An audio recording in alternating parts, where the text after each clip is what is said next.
Il y a quelques mois maintenant, je recherchais différents astéroïdes pour voir un peu quel genre je pouvais trouver, et je suis tombé sur un astéroïde assez particulier. C'était une genre de comète sur une orbite polaire de Carbone avec un périastre très proche et un apoastre très loin, et j'ai remarqué une chose intéressante. Il rentre dans la sphère d'influence de Neidon à un moment donné. Puis j'ai regardé de plus près, et là qu'est-ce que j'ai vu? Il n'y avait pas de périastre. Donc ASP, le périastre, c'est l'endroit sur la trajectoire où on se trouve le plus près du corps céleste qu'on est en train de survoler ou d'orbiter. Or, quand il n'y a pas de périastre, ça veut dire que le périastre se situe à l'intérieur de la planète. Donc je viens de découvrir une comète qui va s'écraser dans 21 ans à la surface de Neidon. Alors pour ne pas rater cette occasion exceptionnelle, je me suis immédiatement lancé dans la conception d'une sonde en 2 parties. Une première partie qui doit s'accrocher à l'astéroïde et plonger avec lui dans l'atmosphère de la géante gazeuse, et une seconde partie qui doit rester un peu plus au loin pour l'observer et filmer ce qui se passe.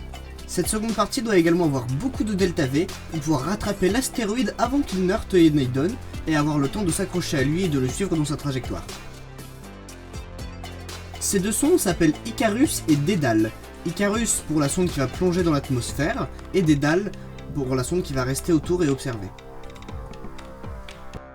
Ces noms sont en référence à une partie de la mythologie grecque où Dédale et son fils Icare sont coincés dans le labyrinthe du Minotaure, et pour s'envoler, Dédale crée des ailes de cire, si je me rappelle bien, et lui permet de s'envoler en dehors du labyrinthe avec son fils. Sauf que Icare part trop loin et veut toucher le soleil, sauf que ses ailes de cire fondent et il tombe dans la mer et meurt.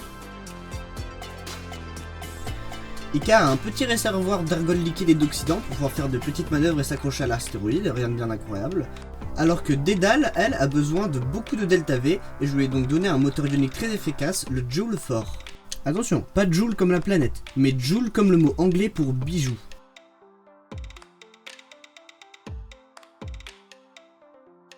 Cette sonde, en raison de la distance très lointaine qu'elle doit parcourir, a besoin d'une source d'alimentation d'électricité assez importante pour pouvoir alimenter son moteur ionique, et a également besoin d'une antenne très puissante pour pouvoir continuer de communiquer avec Kerbin.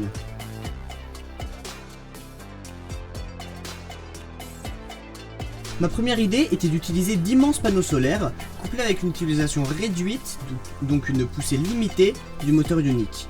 Mais même avec ça, Neidon est tellement loin que je pense que ça va juste pas suffire. Du coup, ensuite, j'ai essayé d'utiliser une armée de mini-réacteurs nucléaires. Malheureusement, je testais sur le pas de tir, et ça produisait autant qu'un seul de ces mini-réacteurs nucléaires, du coup une puissance ridicule. Alors j'ai aussi dû abandonner cette idée. Je ne pouvais pas non plus mettre de RTG à cause de leur faible puissance et de leur poids trop important, et du coup j'ai dû me résoudre à mettre un seul énorme réacteur nucléaire pour alimenter un seul moteur ionique. J'ai quand même pris un petit réacteur nucléaire et je l'ai réduit pour qu'il prenne pas trop de place, mais bon, ça prend quand même pas mal de poids. Mais j'ai pas d'autre solution et le delta V reste impressionnant, alors ça me va. Également, Icare ne me convenait plus trop, alors je l'ai refait depuis zéro pour être sûr qu'il convienne parfaitement à la mission. Il ressemble beaucoup à la version précédente, mais j'ai quand même fait quelques changements pour qu'il fasse la bonne taille, qu'il ait les bons instruments scientifiques, que ce soit moins le bazar à l'intérieur et que je puisse mieux m'y retrouver pendant la rentrée, et pas que je perde du temps à chercher les bons trucs.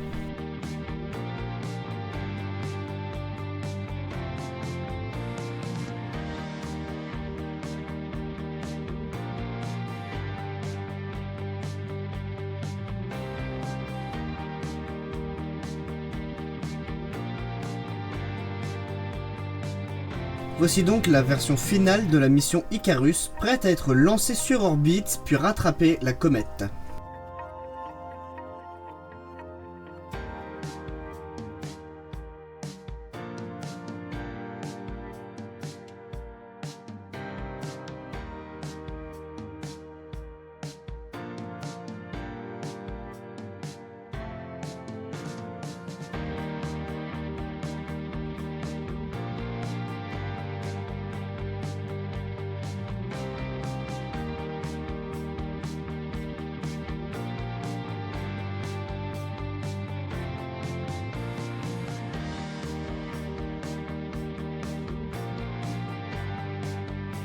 Une fois en orbite, voici la manœuvre choisie. 1600 km au plus près de l'astéroïde et une poussée de plus de 4000 m/s de delta V. des tâches chimiques peuvent fournir une bonne partie de la poussée, mais je vais quand même devoir compléter genre 200 mètres par seconde à la fin avec le moteur ionique de la sonde. Bon, par contre, ça va me prendre environ 6 ans pour atteindre l'astéroïde, et ensuite il faudra encore attendre une quinzaine d'années avant d'atteindre Neydon. Du coup là, j'ai même pas encore les rushs de l'astéroïde, et la suite de la vidéo où l'on atteindra Neydon sera sans doute dans bien longtemps. Mais ne vous inquiétez pas, les vidéos vont continuer, j'imagine que si vous êtes toujours là, c'est que vous les appréciez. Du coup, même dans une semaine et non pas 2 semaines cette fois, il y aura un hors-série spécial. Mais là, c'est déjà la fin de la vidéo, alors je dois vous laisser, je vous dis à la semaine prochaine.